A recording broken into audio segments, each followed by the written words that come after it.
अस्सलामु अलैकुम। Chemistry 9 chapter number 2 structure of atom. Last time जो हमने पढ़ा था वो रदरफोर्ड एटॉमिक मॉडल के बारे में पढ़ा था कि रदरफोर्ड ने एटम का मॉडल पेश किया था और उस मॉडल को उसने कंपेयर किया था क्लासिकल थ्योरी ऑफ रेडिएशंस के साथ। लेकिन जब रदरफोर्ड ने ये मॉडल पेश किया था एटम का, तो ये पहला मॉडल था जो रदरफोर्ड ने पेश किया था और इसे काफ़ी पजीराई हासिल हुई थी, काफ़ी शोहरत हासिल हुई थी।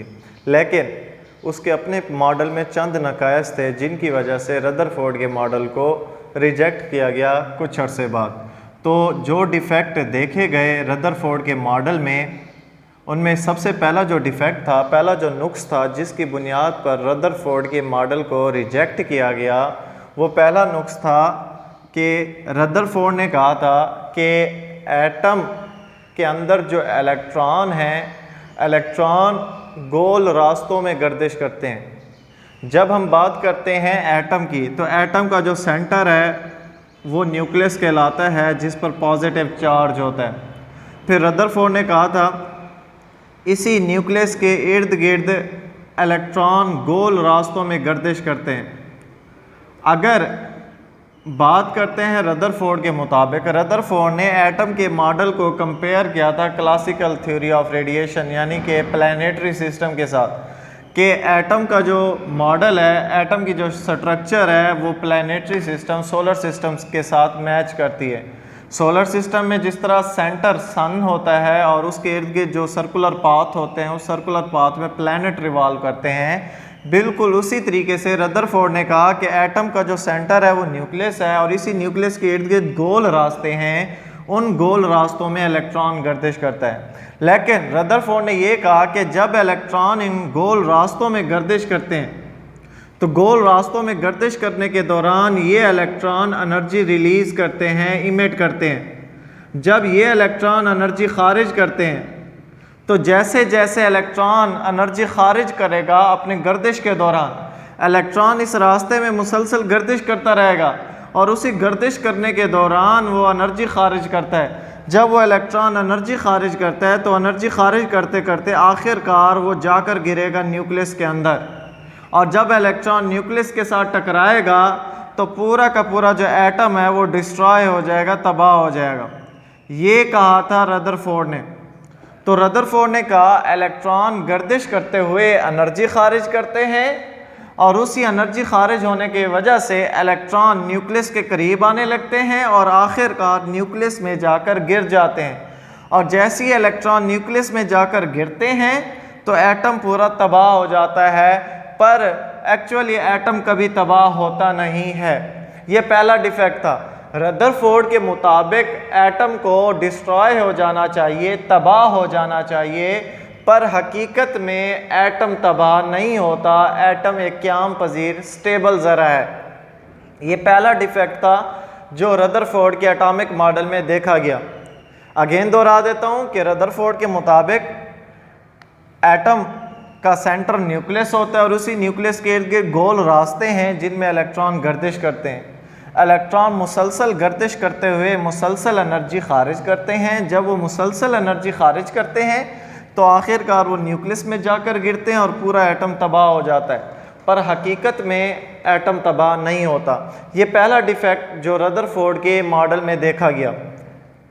जो दूसरा डिफेक्ट है, रदरफोर्ड के मुताबिक जब इलेक्ट्रॉन गर्दिश करता है तो गर्दिश करने के दौरान मुसलसल एनर्जी खारिज करता है, और मुसलसल जब एनर्जी खारिज करता है तो उस एनर्जी की वजह से स्पेक्ट्रम बनता है। तो रदरफोर्ड ने कहा इलेक्ट्रॉन गर्दिश करते हुए मुसलसल एनर्जी खारिज करता है।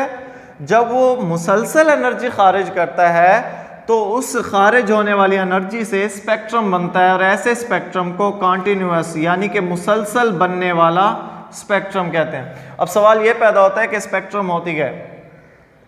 तो जब हम बात करते हैं इलेक्ट्रॉन की, इलेक्ट्रॉन गर्दिश करने के दौरान एनर्जी खारिज करता है। फर्ज करें जो एनर्जी खारिज हो रही है वो वाइट लाइट है। वाइट लाइट को दूसरा नाम दे सकते हैं आप विजिबल लाइट का। वाइट लाइट या विजिबल लाइट कहाँ से हासिल होती है? सूरज से आने वाली रोशनी वाइट लाइट या विजिबल लाइट कहलाती है। जब हम एक बल्ब जलाते हैं उससे जो रोशनी खारिज होती है वो वाइट लाइट है या विजिबल लाइट है। जब हम एक कैंडल मोमबत्ती जलाते हैं उससे जो रोशनी खारिज होती है वो वाइट लाइट है या विजिबल लाइट है। जब एक वाइट लाइट या विजिबल लाइट को हम एक शफाफ जिस्म में से गुजारते हैं, फ़र्ज़ करें वो शफाफ शीशे का जिस्म कहलाता है प्रिज्म, तो जब हम उस वाइट लाइट या विजिबल लाइट को एक शफाफ जिस्म से गुजारते हैं तो वो शफाफ जिस्म उस वाइट लाइट को 7 रंगों वाली लाइट में तब्दील कर देता है, 7 रंगों वाली एक पट्टी में तब्दील कर देता है। और इस 7 रंगों वाली पट्टी को नाम देते हैं स्पेक्ट्रम का। तो जब भी लाइट को, वाइट लाइट या विजिबल लाइट को प्रिज्म से यानी कि शफाफ जिस्म से गुजारा जाए तो वो प्रिज्म, वो शफाफ जिस्म उस वाइट लाइट को 7 रंगों वाली रोशनी में तब्दील कर देता है और वो 7 रंगों वाली रोशनी कहलाती है स्पेक्ट्रम। और उस स्पेक्ट्रम को नाम देते हैं विबगायर का। विबगायर में 7 रंग होते हैं। जो सबसे पहला रंग है वो है वायलेट, दूसरा रंग है इंडिगो, तीसरा है ब्लू, चौथा है ग्रीन, पांचवा है ऑरेंज, छठा है येलो और 7वां है रेड। तो इस 7 रंगों वाली पट्टी को विबगायर कहते हैं। मींस इसमें 7 कलर होते हैं। तो सूरज से आने वाली रोशनी, बल्ब से आने वाली रोशनी या एक मोमबत्ती से पैदा होने वाली रोशनी वाइट लाइट या विजिबल लाइट है। अगर उसी रोशनी को आप एक शफाफ जिस्म से गुजारते हैं तो 7 रंगों की पट्टी में तब्दील हो जाती है और उस 7 रंगों की पट्टी को कहते हैं स्पेक्ट्रम। उसमें 7 रंग होते हैं। पहला रंग वायलेट होता है, दूसरा इंडिगो होता है, तीसरा ब्लू होता है, चौथा ग्रीन होता है, 5वां ऑरेंज कलर होता है, छठा येलो और 7वां रेड कलर होता है। तो ये 7 रंगों की पट्टी हासिल होती है। इस 7 रंगों की पट्टी को कहते हैं स्पेक्ट्रम।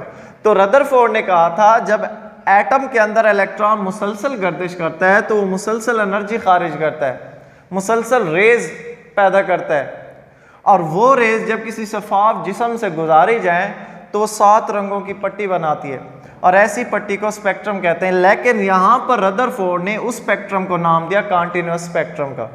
ये जो जिक्र था ये सिर्फ स्पेक्ट्रम का था। अब आते हैं कॉन्टिन्यूअस स्पेक्ट्रम पर। कॉन्टिन्यूअस स्पेक्ट्रम कहते हैं ऐसा स्पेक्ट्रम जिसमें सफ़ेद रोशनी यानी कि वाइट लाइट को शफाफ जिस्म से गुजारी जाए तो 7 रंगों की पट्टी हासिल हो, पर वो जो 7 रंग हैं वो एक दूसरे के अंदर मिक्स हों।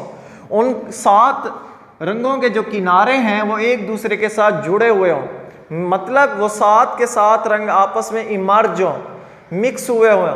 इस किस्म के स्पेक्ट्रम को कॉन्टिन्यूअस स्पेक्ट्रम कहते हैं। जैसा कि इसकी मिसाल ले लें आप कौसे कज़ा की, रेनबो। अगर हम रेनबो को देखते हैं तो रेनबो के अंदर हमें 7 कलर दिखाई देते हैं, पर वो 7 कलर एक दूसरे के अंदर मिक्स होते हैं। इस किस्म की जो स्पेक्ट्रम है वो कॉन्टिन्यूअस स्पेक्ट्रम कहलाती है। मतलब उन 7 रंगों के दरमियान किसी किस्म का स्पेस नहीं होता। मीन्स के जो रेड कलर है, रेड कलर का किनारा येलो कलर के किनारे के साथ जुड़ा हुआ होगा, येलो कलर का किनारा ऑरेंज के साथ, ऑरेंज कलर का किनारा ग्रीन के साथ, ग्रीन का ब्लू, ब्लू का इंडिगो और इंडिगो का वायलेट के साथ इमर्ज होगा, मिक्स होगा।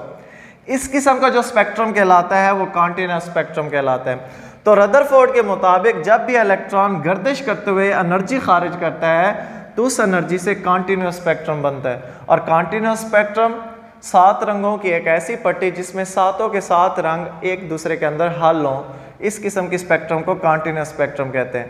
पर एक साइंसदान था जिसका नाम था नील बोर। नील बोर ने रदरफोर्ड के इस पॉइंट को रिजेक्ट कर दिया। नील बोर के मुताबिक कि जो एटम है वो कॉन्टिन्यूअस स्पेक्ट्रम नहीं बनाता, बल्कि नील बोर ने कहा कि एटम जो है वो लाइन स्पेक्ट्रम बनाता है।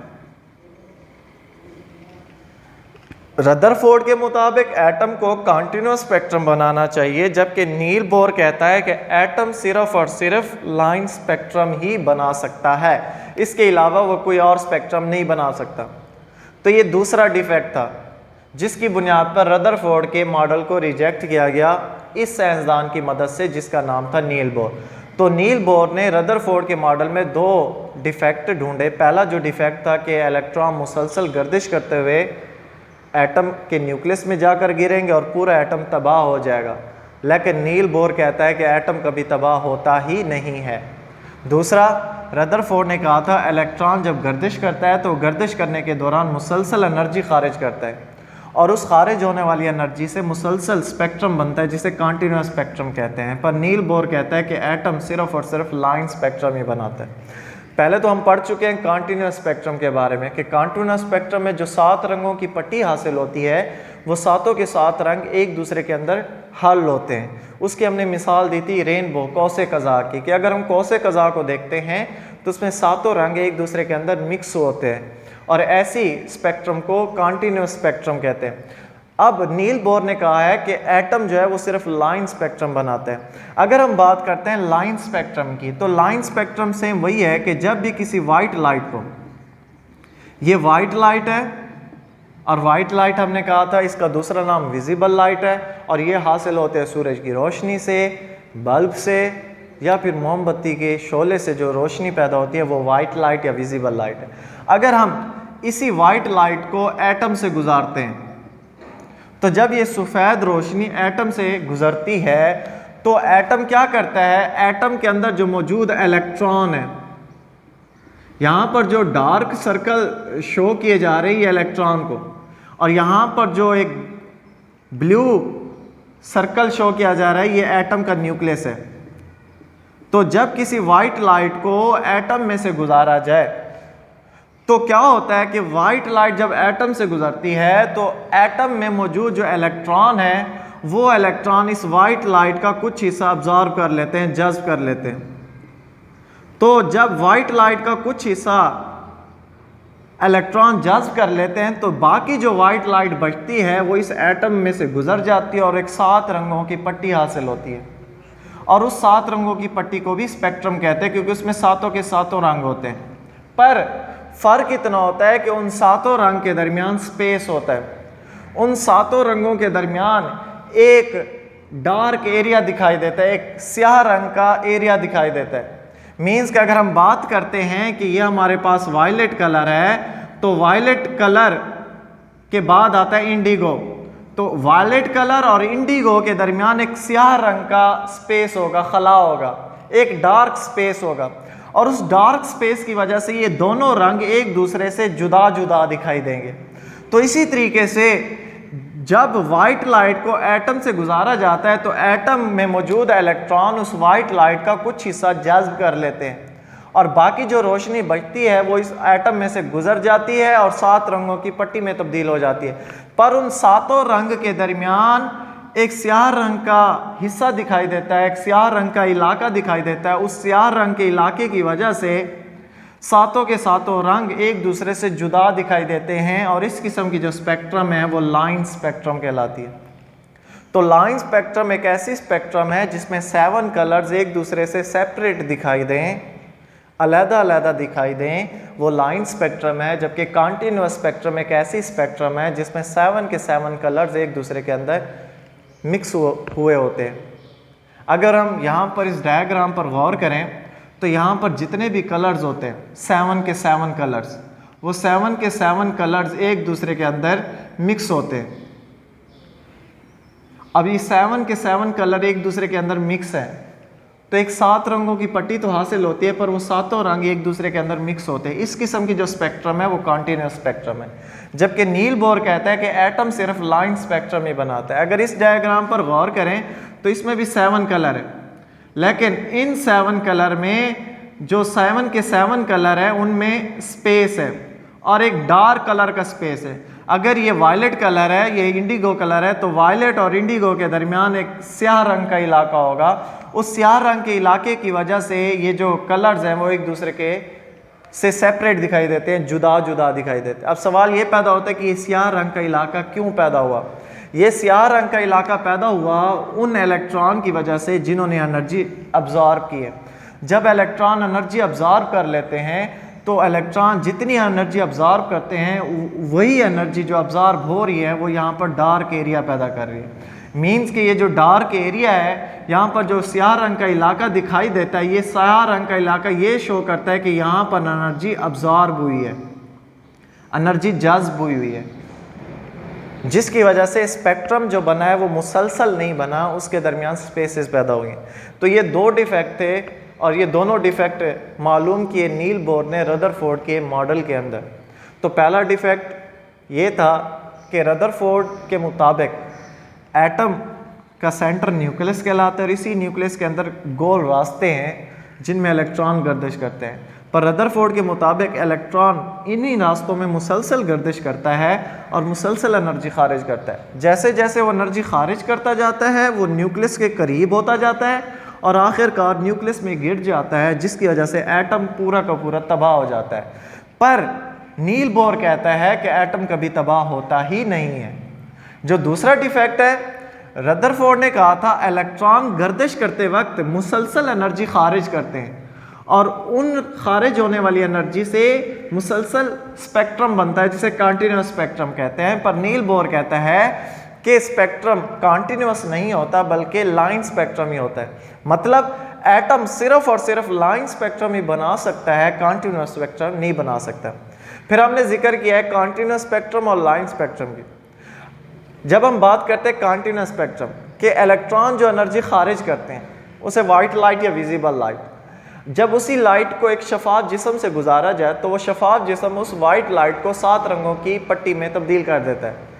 लेकिन जो 7 रंग की पट्टी हासिल होती है वो सातों रंग एक दूसरे के अंदर हल होते हैं, मुकम्मल तौर पर उनके किनारे एक दूसरे के साथ मिले हुए होते हैं, उनके दरमियान खला नहीं होता। इस किस्म की 7 रंगों की पट्टी को कॉन्टिन्यूअस स्पेक्ट्रम कहते हैं। और लाइन स्पेक्ट्रम की अगर बात करते हैं कि जब किसी एटम में से वाइट लाइट गुजारी जाए तो एटम में मौजूद जो इलेक्ट्रॉन है वो उस वाइट लाइट का कुछ हिस्सा जज्ब कर लेते हैं और जो बाकी हिस्सा बचता है वो उस एटम में से गुजर जाता है और एक 7 रंगों की पट्टी हासिल होती है। पर उस 7 रंगों की पट्टी में जो रंग है उनके दरमियान खला होता है, एक स्याह रंग का इलाका होता है और वो स्याह रंग का इलाका उस एनर्जी की वजह से पैदा हो रहा है जो इलेक्ट्रॉन ने जज्ब किया है। तो जो सातों के सातों रंग है वो हमें एक दूसरे से जुदा दिखाई देते हैं। इस किस्म की जो स्पेक्ट्रम है वो लाइन स्पेक्ट्रम कहलाती है। तो नील बोर के मुताबिक एटम जो है वो लाइन स्पेक्ट्रम बनाता है, जबकि रदरफोर्ड कहता है कि एटम कॉन्टिन्यूअस स्पेक्ट्रम बनाता है। तो ये 2 डिफेक्ट थे जिसकी बुनियाद पर नील बोर ने रदरफोर्ड के मॉडल को रिजेक्ट कर दिया। इंशाअल्लाह फिर कल पढ़ेंगे नील बोर एटॉमिक मॉडल के। नील बोर ने एक और मॉडल पेश किया था रदरफोर्ड के मॉडल को रिजेक्ट करके और उसे नाम दिया गया नील बोर एटॉमिक मॉडल। अल्लाह हाफिज़।